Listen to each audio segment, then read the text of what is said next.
Hi, I'm Randy MacLean, the president of WayPoint Analytics, and I'm here in the offices today with my friend Tom Gale. Tom is the president of IMI, or Industrial Market Information, and we're just having a talk today about the evolution of analytics and how that's changing. Of course, Tom and I are both in the analytics business in one way or another, and we're finding some great opportunities. Our clients are certainly finding some great opportunities in analytics, and so I just wanted to share with you some of the discussions, some of the thought processes going on in what we're seeing in the market and what that is important for companies going into the future. So welcome, Tom. Glad you're here. Thank you, Randy. Great to be here. So, you know, we've been talking back and forth for years about how the market's changing, and of course, with your MDM hat, you're at Gale Media, you're always watching how the market's changing. So, you've provided me with some terrific insights about the things that have happened across time, and that's done a lot to inform my thinking and shape my vision of the future. But one of the things that that's been a recurring theme between you and I is how companies are starting to use analytics to a much deeper degree than they have in the past. And what I'm seeing on my side is that there's always been, you know, analytics. You know, NASA did analytics, the government did analytics, IBM did analytics, big companies.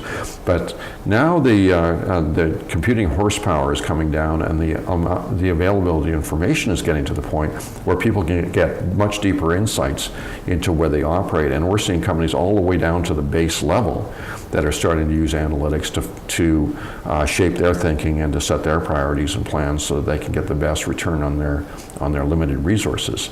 So I know that IMI specializes in market information, which is really interesting to me, because where we help people see what goes on inside their walls, you help people see what's going on outside their walls. So there's a great complement there.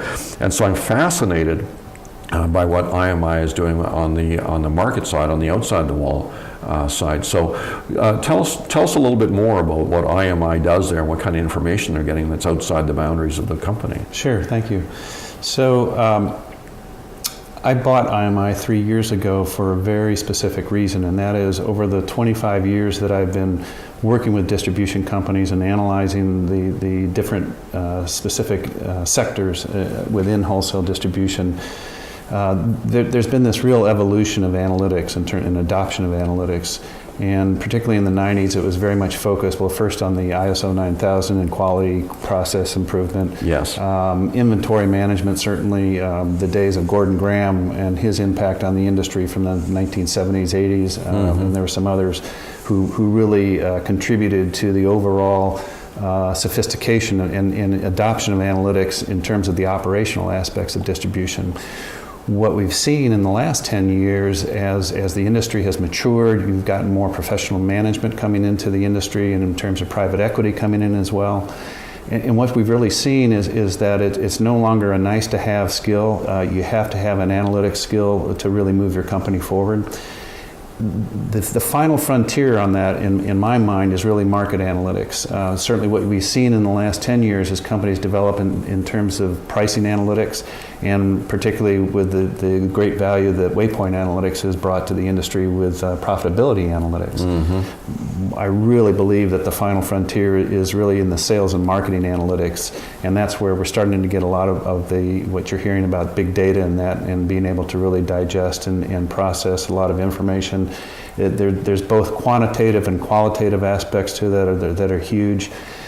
From our perspective, it's really about asking the right questions and analyzing the right things. So what you've seen is you've seen a lot of dashboards and sort of rear view mirror metrics in place historically.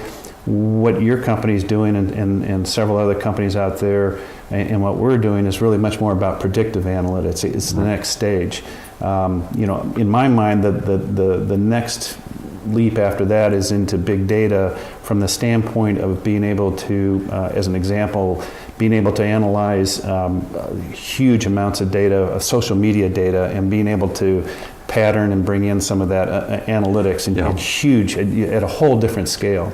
Yeah. Where we operate at it, though, I think is really much more valuable in a lot of ways, because we're able to take some quantitative data and really translate that into insight that's going to make a bottom line difference. Yeah, and that's it's an interesting insight, because a lot of the things that we do in our company right now just couldn't afford the horsepower to do 5 or 10 years ago, and so now it's opening up a new field, and I think it's an opportune time, because the days of organic growth are kind of over. There's as far as I know, there are no brand new markets that nobody's in yet anywhere, and so companies are shifting very much from that general growth of a growing market to market share gains, and making sure that they're getting their profit improvements by finding the right place to go and put their finite resources. And so we're seeing a lot of that. And as we go into the future, I agree with you on the big data. The advent of social media, the incoming millennial generation, those kinds of things are going to have a big impact in the way business is done and the way that businesses communicate with their customers. And having an understanding of that and being able to mine the data is going to help the sharpest players go and get the best part of the market. And the market is always composed of people that are the big winners, and then everybody else. And what will separate the big winners is they'll be able to marshal a larger percentage of their resources into the areas that are going to be the most productive. And the way they're doing that is they're going out and starting to bring in the talent that can do that. And that's a real shift for a lot of traditional distribution companies. We've talked about this before, but it's really about different skill sets. One of the hot areas and job descriptions is data scientist. Yes. More and more, we're going to see increasingly analysts, data scientists, those people who are able to not only analyze the data, but really to make the connection in terms of the business value, and specifically those people who are able to ask the right questions and really evolve their skills to really provide huge value to their company. Yeah, absolutely. Because the old model where you feet on the street blanking the market with your sales force and having them turn over every rock, that's just not productive anymore. No. And ultimately, they're going to hit a wall if they can't adjust and target their efforts to the places that are most likely going to be productive. Yeah, I think this is the most sort of a fascinating time to be a CEO or a manager of a distribution company, because there's so many opportunities, I think, that are out there. Markets are so fragmented, but the same growth equations aren't in place as there used to be.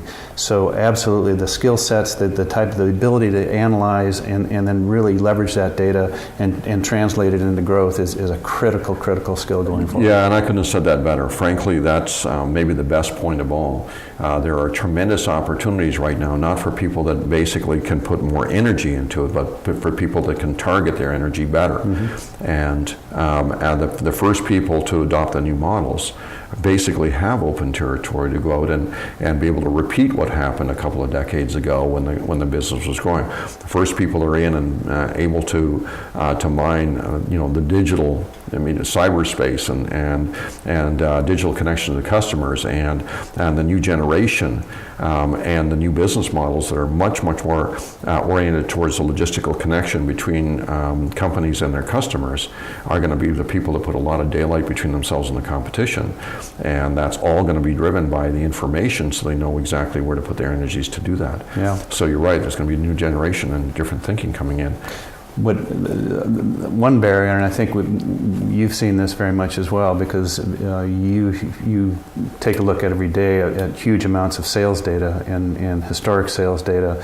And for some companies, as they continue to develop this, you have to be able to walk before you can fly, because either the data quality issues are there in terms of the cleanliness of the data, or they haven't done foundational segmentation in terms of really looking at, and not just firmographic type, but really behavior and consumption patterns and other more qualitative types of segmentation that are really valuable as you start to put together what are the right analytics so we can really leverage what we have. Yeah, and the thing I would say is that we shouldn't let any of those things be an impediment to moving forward. If you don't have them, that's not a reason not to get them or to get started. In Absolutely. fact, it just gives you kind of a roadmap of the first things that you may want to attack in order to be able to get to the finish line before the bad guys do. So, well, this is actually pretty insightful, and I'm very pleased to have had the benefit of your perspective on the industry and to hear what you see happening, and it certainly does fit with what we're seeing happening as well. So I want to thank you for spending some time with us today. I wanted to let you know that we'll be doing more of these videos, and we're going to have as many people as we can sharing their perspectives with you so that you'll understand what's going on in the business so that you can succeed at a rate that the other guys can't. So thanks for being with us, and we'll see you in future videos.